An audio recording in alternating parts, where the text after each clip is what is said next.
할렐루야. 사랑하는 성도 여러분, 오늘은 1월 세 번째 주일입니다. 시선이라는 제목으로 함께 은혜를 나누고자 합니다. 믿음이 있는 사람과 믿음이 없는 사람은 분명히 다른 데가 있습니다. 무엇이 다를까요? 네, 보는 것이 다릅니다. 무엇을 보느냐가 그 사람의 미래를 결정 지어버릴 수 있기 때문인 것입니다.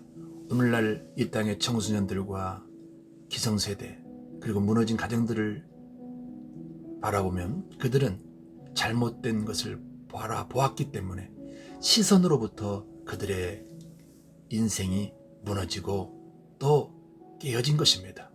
또한 믿음에 성공한 사람들을 우리가 바라볼 때 그들 또한 다른 것은 분명히 시선으로 통해서 그들이 성장하고 또 오늘날까지 승리하고 있다는 것입니다. 믿음의 위생, 건강한 시선은 이렇게 우리에게 중요한 것입니다. 에레미야 1장 11절 말씀에는 에레미야야 네가 무엇을 보느냐라고 질문하십니다. 그렇습니다. 오늘 우리에게도 무엇을 보느냐라고 질문을 각자에게 해보시기를 바랍니다. 신년을 맞이해서 이 질문은 여러분들을 성공과 실패로 이끌어가는 중요한 질문이 될 것입니다. 저 개성에는 천마산 아래 유명한 박연 폭포가 있다고 합니다. 그 폭포를 향해서 산을 오르는 길에 두 절벽이 마주보며 만나는 곳이 있는데 그 간격은 약 1m라고 합니다. 그런데 이 1m밖에 안 되는 거리를 건너뛰는 사람이 몇 사람 되지 않는다는 것입니다. 왜 그럴까요? 평지에서의 1m라면 어린아이도 건너뛸 수 있지만 천길 낭떠러지를 바라보며 건너뛰는 것은 다리가 후들후들 떨릴 수밖에 없는 것입니다. 이것이 시선의 역할입니다. 마태복음 14장 31절에도 비슷한 말씀이 있습니다. 베드로가 예수님을 바라보고 물 위를 저벅저벅 걸어갔습니다. 그러나 그의 시선이 출렁이는 바람과 파도를 향했을 때 즉시 두려움이 생기고 공포가 생겨서 순간 물속으로 빠져들어간 것입니다. 그래서 시편 13편 3절에는 나의 눈을 밝혀주소서 이렇게 말씀하십니다. 오늘 우리에게 눈을 열어서 우리의 눈이 열려서 바라봐야 될 게 있습니다. 첫째는 자연 만물을 통해서 하나님을 볼 수 있는 눈이 열려야 되는 것입니다. 가끔 해변에 나가서 끊임없이 밀려가는 파도 소리를 들으신 적 있죠? 그 순간에는 인생의 모든 시름을 잊어버리기도 합니다. 또한 밤바다를 나가서 파도 소리를 듣고 있노라면 우리의 마음이 참으로 편안해지고 안심되어지고 행복해집니다. 이러한 경이로운 자연은 하나님이 만드셨습니다. 요한복음 1장 3절에는 만물이 그로 말미암아 지은 바 되었으니 지은 것이 하나도 그가 없이는 된 것이 없느니라고 말씀하십니다.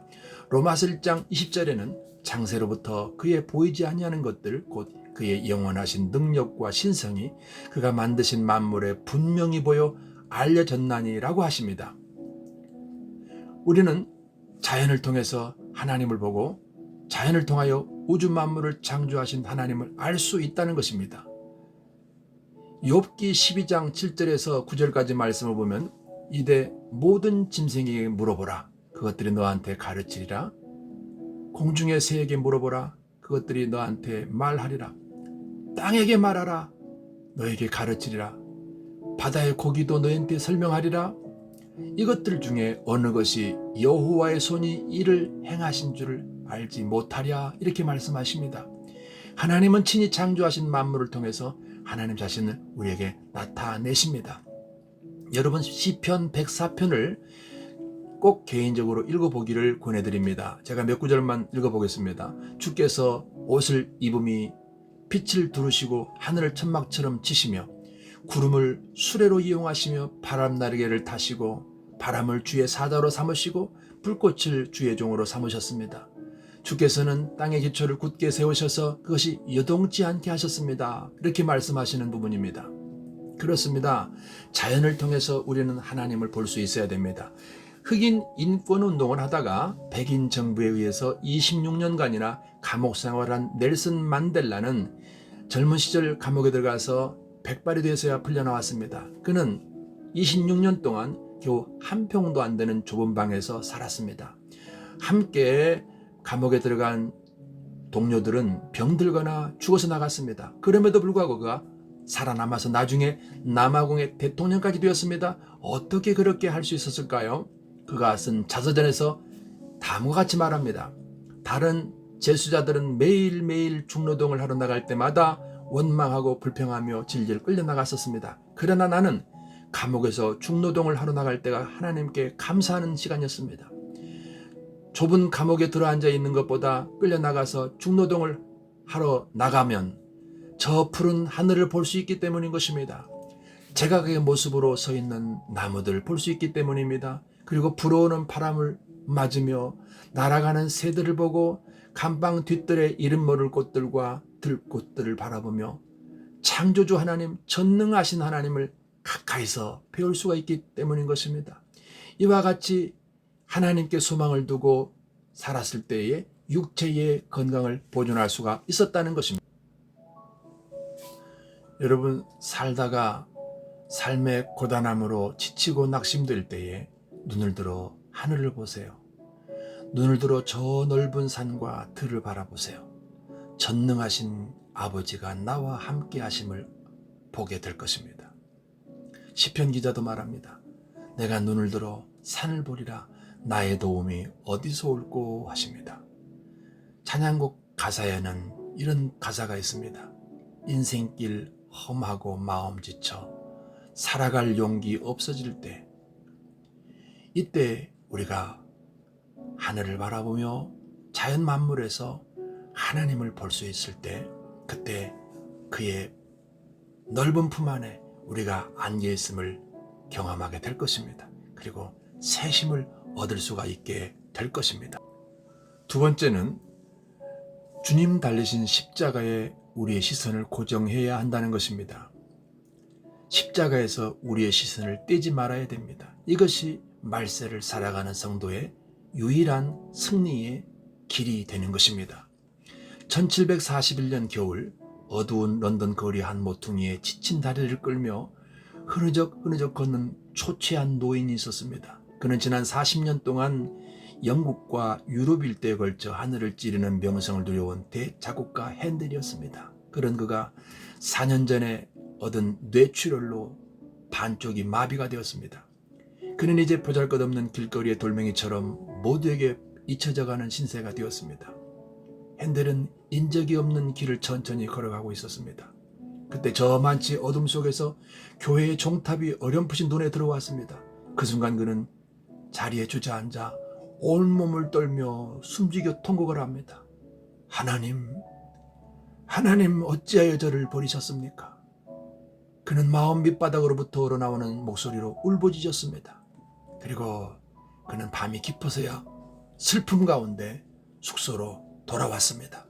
집에 돌아와 보니 소파가 와 있었습니다. 친구 찰스 제넨스로부터 라고 하는 서명이 들어있는 소포였습니다. 그리고 그 소포의 시작은 이렇게 됩니다. 주님께로부터 말씀이 있어서 보낸다 라고 하는 글귀와 함께 그 소포 내용은 오라토리오 가사였습니다. 그 가사를 읽어 내려가다가 그는 성령의 감동에 강하게 이끌립니다. 너희는 내 백성을 위로하라. 여호와의 영광이 나타나고 모든 육체가 그것을 함께 보리라. 이는 세상의 죄를 지고 가는 하나님의 어린 양이로다. 이렇게 가사들을 읽어 내려가면서 그는 감동을 주체할 길이 없어서 급히 피아노 앞으로 가서 펜을 들고 악상이 떠오르는 대로 마구 휘갈겨 악보를 그리기 시작합니다.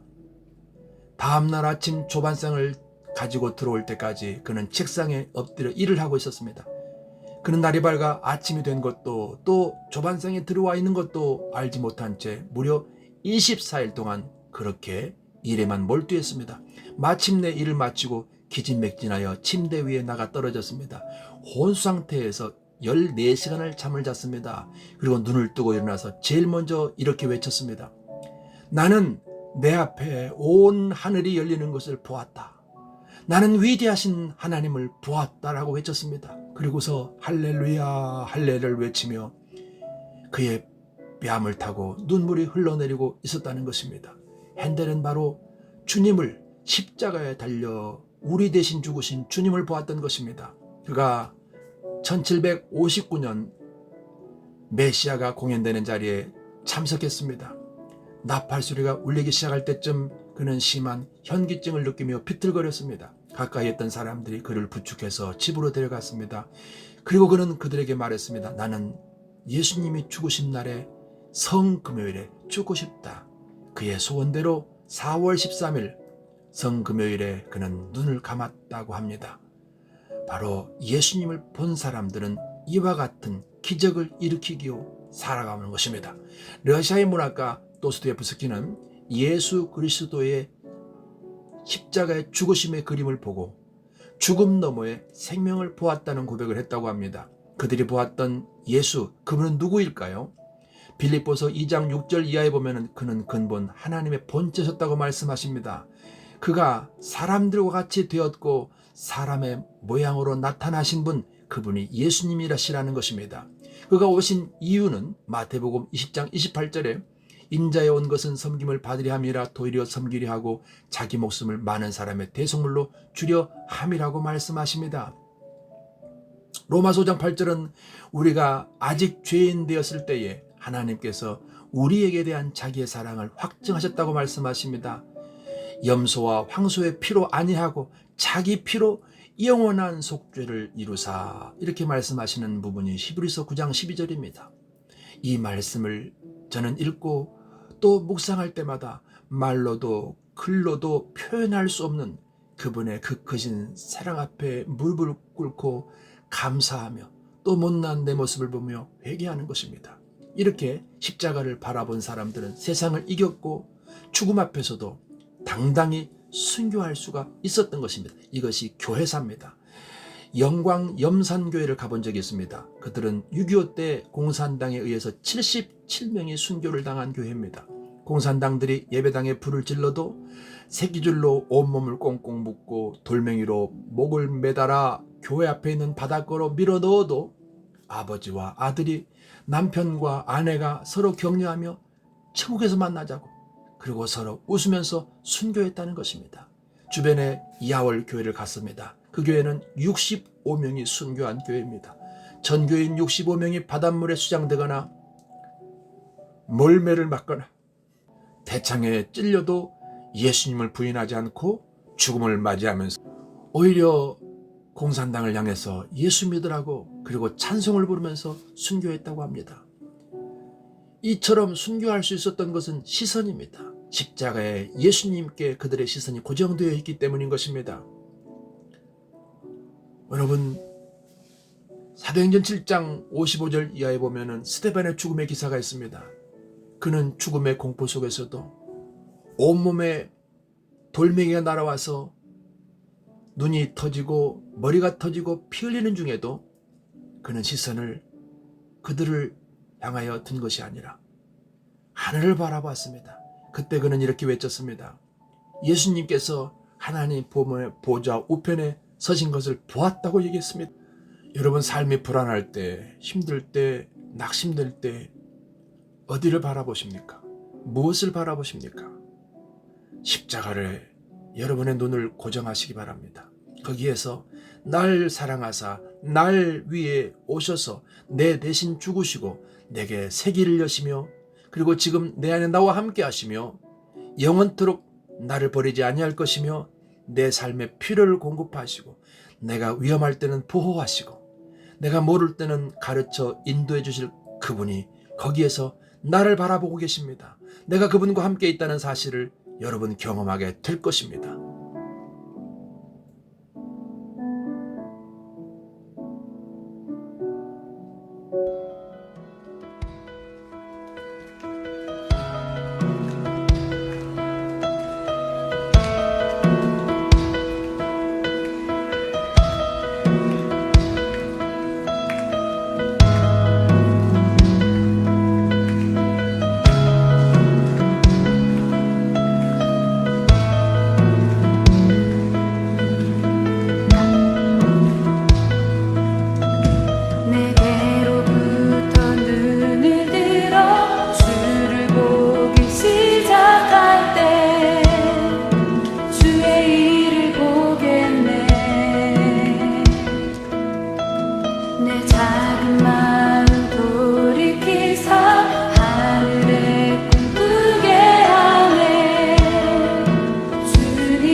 지켜주시네.